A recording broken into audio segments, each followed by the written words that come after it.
नागपूरमध्ये काही ठिकाणी झालेल्या तुरळक पावसामुळे कृषी उत्पन्न बाजार समिती विक्रीकरिता आणलेलं शेतकऱ्यांचं धान्य भिजून बळीराजाचं नुकसान झालंय। हवामान विभागाच्या इशाऱ्यानंतरही नागपूरच्या कृषी उत्पन्न बाजार समितीनं कुठलीही खबरदारी घेतली। त्यामुळे आता मोठ्या प्रमाणात उघड्यावर असलेल्या शेतकऱ्यांचं धान्य भिजलंय असा आरोप आता बळीराजाकडून केला जातोय। याचाच आढावा घेतला आमचे प्रतिनिधी ज्ञानेश्वर पवार यांनी।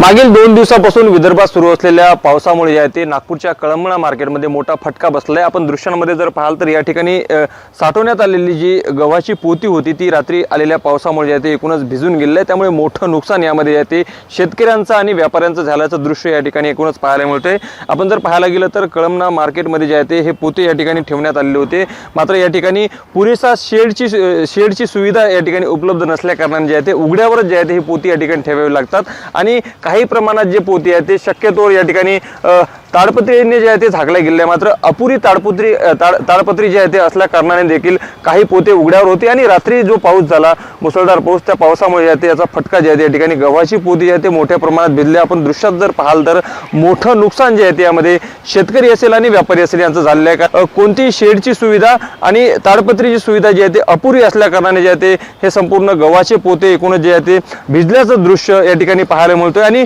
गहू जर पाहायला गेलं तर आपण रात्रीच्या पावसामुळे जे आहे ते एकूण या ठिकाणी फुगलेलं आहे, त्यामुळे अजून जर अशाच पद्धतीने ओलावा यामध्ये राहिलं तर या गव्हाला कोंब देखील फुटू शकते। त्यामुळे पूर्ण नासधूस जी आहे ते शेतकऱ्यांच्या आणि व्यापाऱ्यांच्या मालाची या ठिकाणी एकूणच पाहायला सद्यस्थितीमध्ये मिळते आहे। लोकशाही मराठी करता मी ज्ञानेश्वर पवार, नागपूर। लोकशाही मराठी ऐका, पहा, जागरूक रहा।